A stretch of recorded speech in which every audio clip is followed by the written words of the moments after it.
Good morning students. Welcome to All Force e-learning classes. Today we are going to discuss the same economics first year unit 2 theories of consumer behavior. From this today we will discuss indifference curve, which is also called as cardinal analysis theory. So actually we have seen in DMU and EMU we use the cardinal method, but in this one we are using the ordinal method. So that's why it is also called an ordinal analysis method or theory. Okay, now we will see, in the last class we have seen the shortcomings of cardinal utility. There were plenty of shortcomings or hurdles or the problems with cardinal utility method. We have seen all of them in the previous class. Now we are going to discuss about the ordinal method of calculation or comparison. That is first, second, third, fourth, what gives more satisfaction. That is used in the consumer behavior theory. So for that we are going with indifference curve, which has been actually proposed by Edgeworth in 1881. If you remember, the first law of diminishing marginal utility proposed by Gaussian but developed by Alfred Marshall. That's why we call it Gaussian's first law. And later we have seen equi-marginal utility, that is also proposed by Gaussian but developed by Alfred Marshall. That's why we called it Gaussian's second law. And here actually this indifference curve method is proposed by Edgeworth in 1881, but it did not get any real importance in the study of consumer behavior theory. But in 1930s this indifference curve analysis started getting the importance. See, some things take their own time to get their own importance. And J.R. Hicks in 1939, he developed this theory of indifference curve and he analyzed, or he made an analysis which made the importance of indifference curve much more, and it got into the theories of consumer behavior. In this consumer behavior we will see first it has been proposed by Edgeworth in 1881 and which is being developed by J.R. Hicks in 1939. What is actually meant by this indifference curve? First try to understand. In real time, in real life, we try different commodities to get the satisfaction. We don't purchase any one commodity like diminishing marginal utility, how we took the example of only one commodity. No, we take different commodities. And even though we are using different commodities in different quantities, still we get the same level of satisfaction. Here you may be getting a little bit confused. I know. Certainly some students will get the confusion, because plenty of students asked me, sir, when the combination of commodities changes, automatically satisfaction level also changes. No sir. Yes, true. Combination changes, satisfaction level changes. But if you are changing that combination with your own wish and will, then the satisfaction does not change. Get the exact idea. Your father, total month he is working hard and earning something like 30 or 40,000 per month.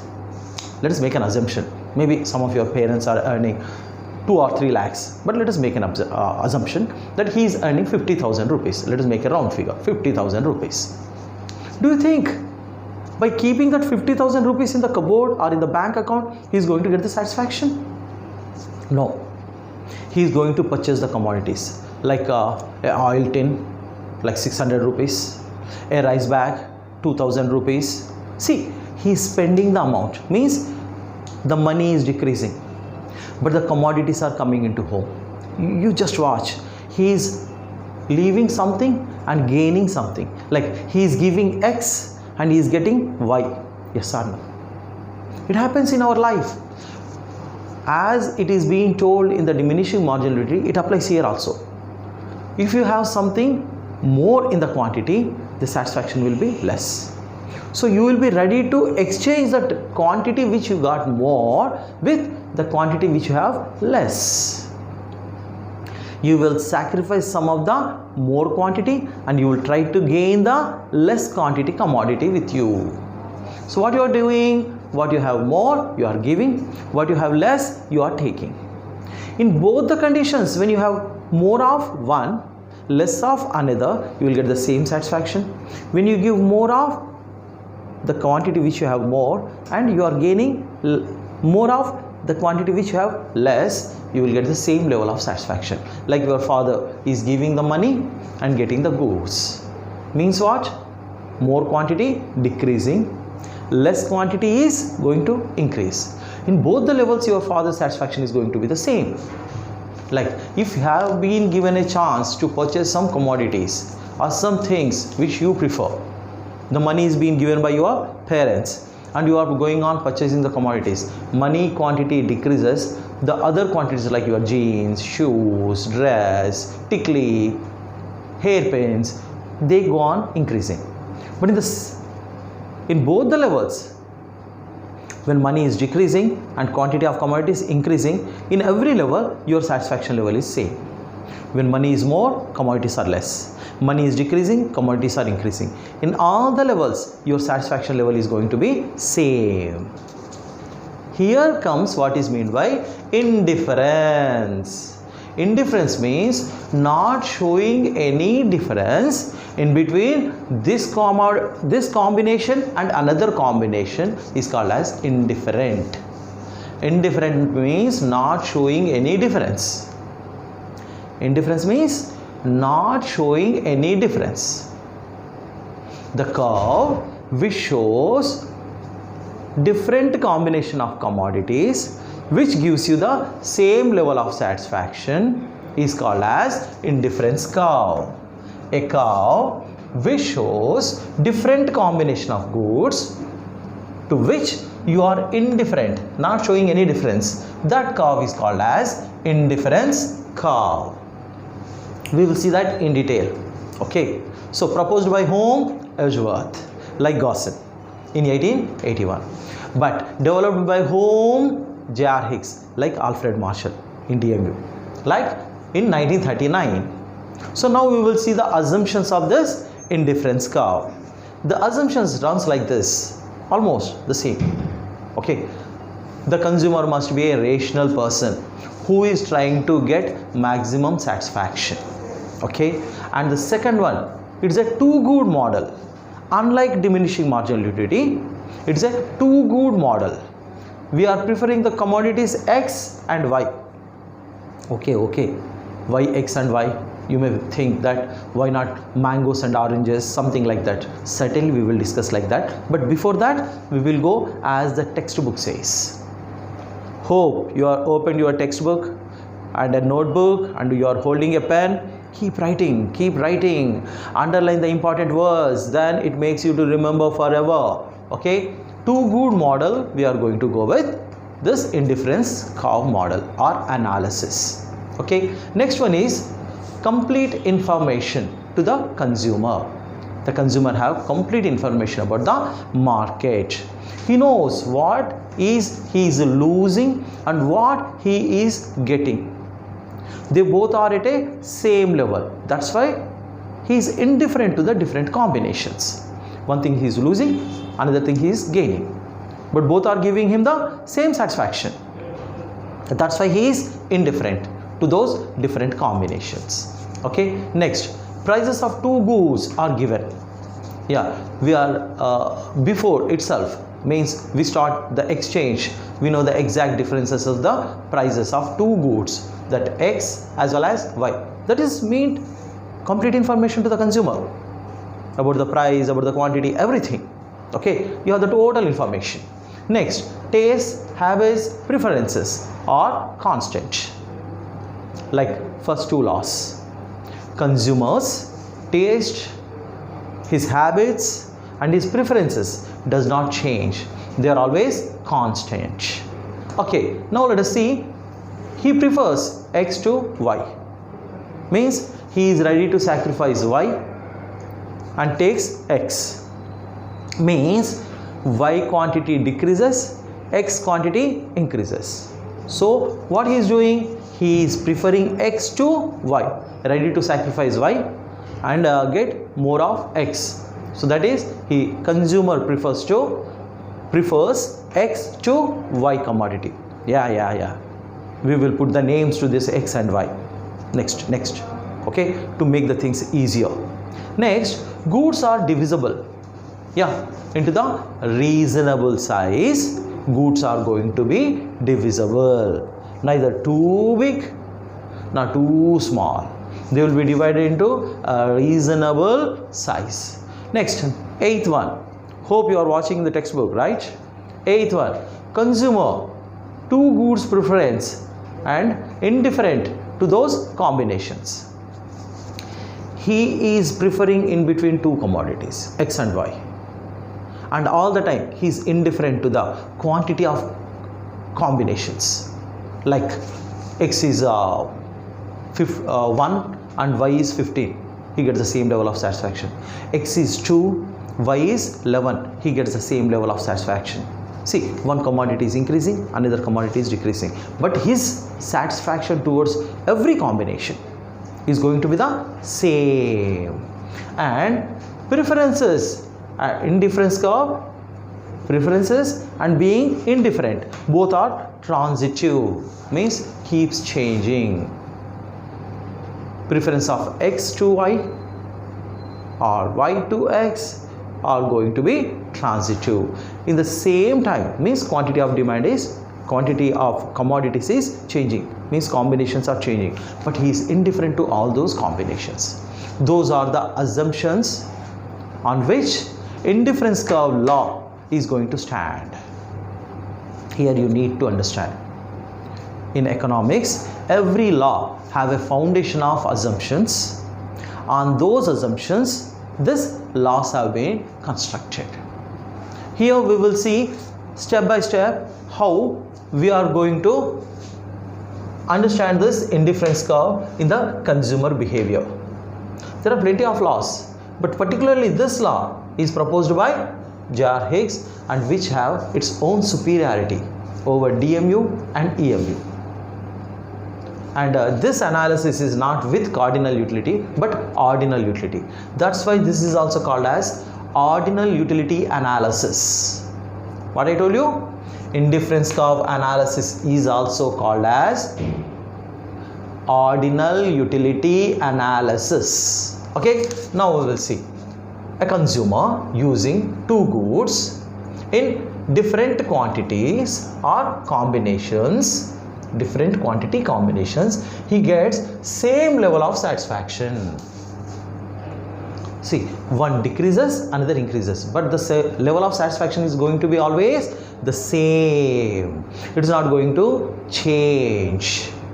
Okay, now we will see one by one. Okay, here we are not going to get any confusion. What is right, what is next? Now, first we will see the schedule, the table. First we have made the combinations 1, 2, 3, 4, 5.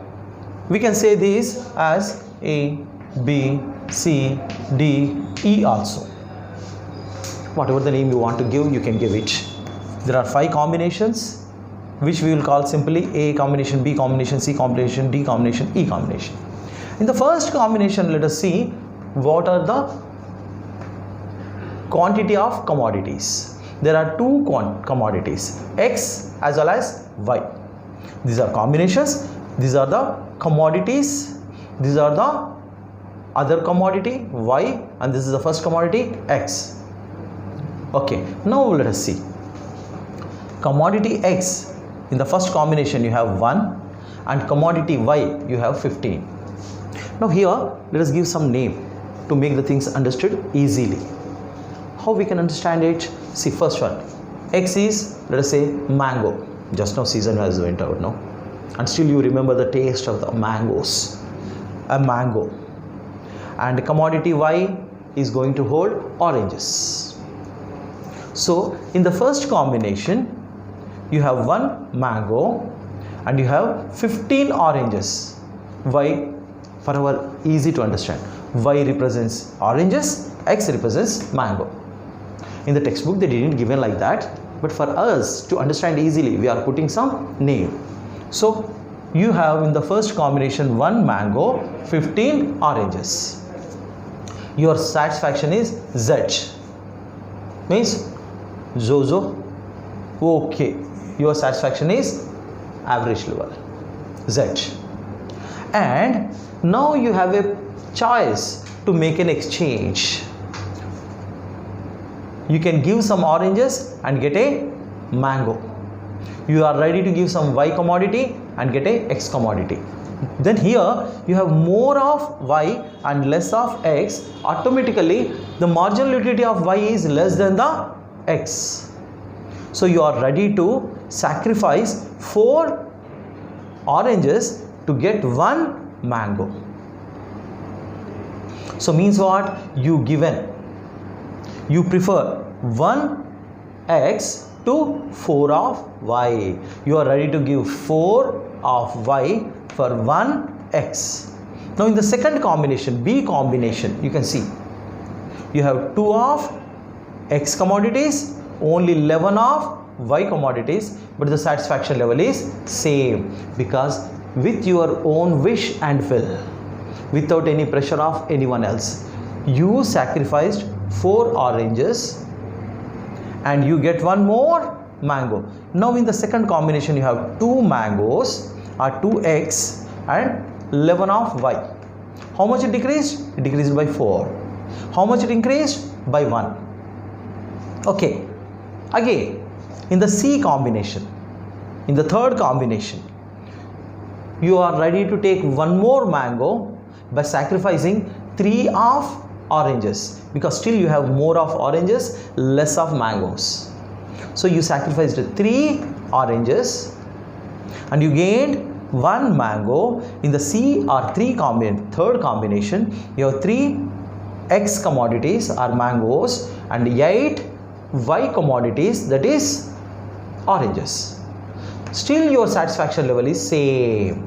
Why it is same? Because with your own wish you are exchanging. See, the quantity decreased, even exchange is also decreased. In the first rate of substitution, you sacrificed 4 of Y commodities, but now you are sacrificing only 3 of them, because quantity of Y decreased, quantity of X increased. That's why you are ready to sacrifice only 3 of Y commodities. Okay, this is third combination, 3 plus 8. In the first combination, 1 plus 15. In the second combination, 2 plus 11. Third combination, 3 plus 8. But the satisfaction level is going to be different. Your satisfaction level is different means you are indifferent to all these combinations. Every combination is giving you the same level of satisfaction. It happens at your home also. You give what you have more and you will get what you have less. Your father is spending the money, what he got more, and he is purchasing the commodities, what are less in the house.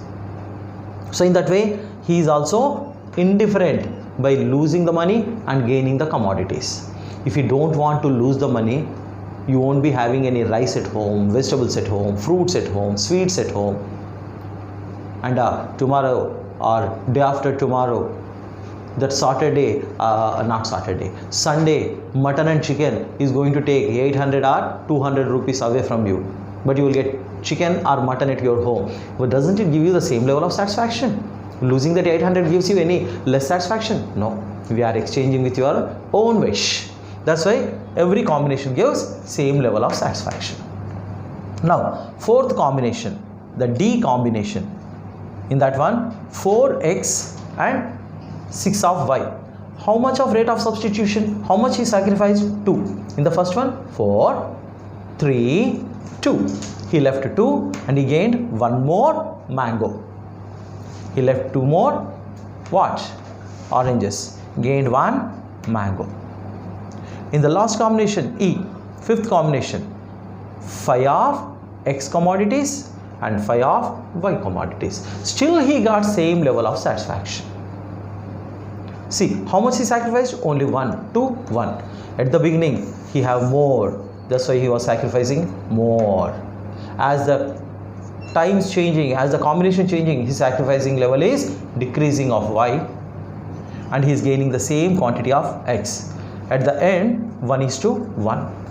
He sacrificed 1 of orange and he gained 1 of mango. In this way, each and every time he is just indifferent to all these combinations.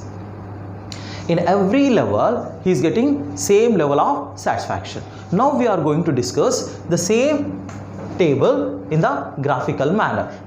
Okay, this graphical manner, this graphic is going to be shown to you here. What is the graph going to show you? Different combinations on a curve, and different commodities of x on the curve, and different commodities of y on the curve, with a combination of A, B, C, D, E.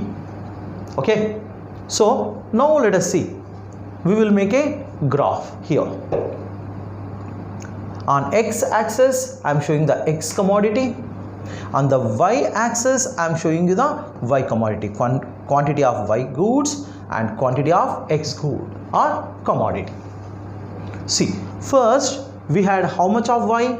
15 of y. Right? How much of x? Only 1 of x. Okay, so the combination 1 is A. First you had 15 of y commodities, 1 of x commodity, and you want more of x, means you are ready to sacrifice more of y to have 1 x. Excuse me. In the second combination, B combination, you can see 11 of y, 2 of x. Okay, B combination, 2 of x, 11 of y. In the third combination, 3 of x and 8 of y. You can see very clearly 8 of y, 3 of x, that is the C combination. So in the third combination, that is C combination or third combination, we have 3 of x commodities, that is mangoes, and 8 of y commodities, that we call, for assumption, oranges. In the fourth combination or D combination, you can see we have 6 of oranges, 4 of mangoes. 4 plus 6, 4 and 6. There is a D combination. In the E combination, the last combination, fifth one, 5 of X commodities, that is mangoes, 5 of Y commodities, that is oranges. But in this curve is showing in all these different quantities, consumer is having the same level of satisfaction. He is indifferent to the different combinations. Always he is getting the same level of satisfaction. Means what? Whether y is more, x is less, he gets the same level of satisfaction. When x increases, y decreases, he gets same level of satisfaction. In the last combination, x and y are same in the quantity, still he got the same level of satisfaction. So when you are getting same level of satisfaction, you are not worried about the combinations. You are not really different to different combinations. That's why the curve which shows indifference of consumer for different combinations of two commodities is called as indifference curve. Let me repeat again. The curve which shows consumers indifference to two commodities with different combinations, that curve is called as indifference curve. Hope you did understood clearly. Let me start it from the beginning. Actually, Edgeworth proposed indifference curve analysis in 1881, but did not become popular in those days. J.R. Hicks has developed it and got the popularity in 1939. Okay. In this analysis, we use ordinal method. What it is? Ordinal method of calculation, ordinal utility. That's why this is called as ordinal utility analysis. First thing. Next we have the assumptions. Rationality of consumers, too good model, and complete information about the commodities. Prices of goods and are given. Taste and habits are going to be constant, preferences too. And he prefers X to Y, means he will sacrifice Y and he gets the X. Goods are divisible to a proper size, and consumer is ready to change those two goods. He prefers to exchange to two goods, one good to another, and he is going to be indifferent. And preferences of indifference curve are they are having the transitivity.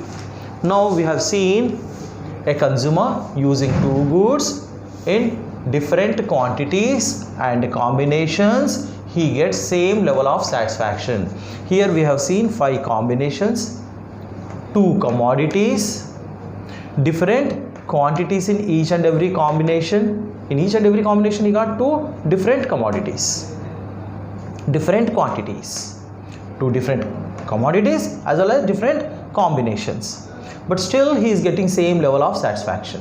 That's why the curve which shows 2 different goods giving same level of satisfaction to the consumer, even though the quantities are different in combinations, is called as indifference curve. Here we have seen X goods and Y goods, and they are giving same level of satisfaction even though the combinations have changed. Now we will discuss about rate of substitution. For the rate of substitution, here we use marginal rate of substitution of X and Y is equal to, we will see that delta Y by delta X. Delta means difference. Delta means what? Difference. See here, delta Y is how much? 4. Delta X is how much? 1 is equal to 4 is to 1. Here we can see. What is the marginal rate of substitution? You are substituting 4 to 1 by 4 and X 1. So rate of substitution is how much? 4 is to 1. But when you see the C combination, rate of substitution changed. That is 3 is to 1. 3 of Y commodities substituted for 1 of X commodity. 3 is to 1. So marginal rate of substitution is decreasing. Why? Because commodity Y quantity is decreasing. As the quantity of Y commodity decreases, according to law of diminishing marginal utility, your satisfaction increases. And as the X commodity quantity is increasing, your satisfaction keeps decreasing. If you have something and the quantity of that something goes on increasing, your level of satisfaction or benefit keeps decreasing. That we can see here. Quantity increased, satisfaction decreased. Here quantity was more, then satisfaction was less. As the quantity decreasing, you are going to get more satisfaction out of these commodities also. That's why rate of substitution is decreasing. So marginal rate of substitution we will calculate by marginal rate of substitution of X and Y equals to delta Y by delta X. Delta Y by delta X. That is delta Y is how much? 4. Delta X is 1. 4 by 1 is equal to 4 is to 1. Next in the C combination, see you can 3 of Y is substituted by 1 of X, 3 is to 1. In the D combination, 2 of Y is substituted for 1 of X, 2 is to 1. In the E combination, 1 of Y is substituted for 1 of X, 1 is to 1. This is called marginal rate of substitution. Tomorrow we will discuss about indifference map, budget line or price line, they both are same. Budget line and this price line are same. So indifference map, properties of indifference curve, and we are also going to discuss about budget and price line and consumer equilibrium with the help of this budget line and indifference curve. Those 4 topics we are going to discuss in the next class. Okay, with this let us conclude. Okay.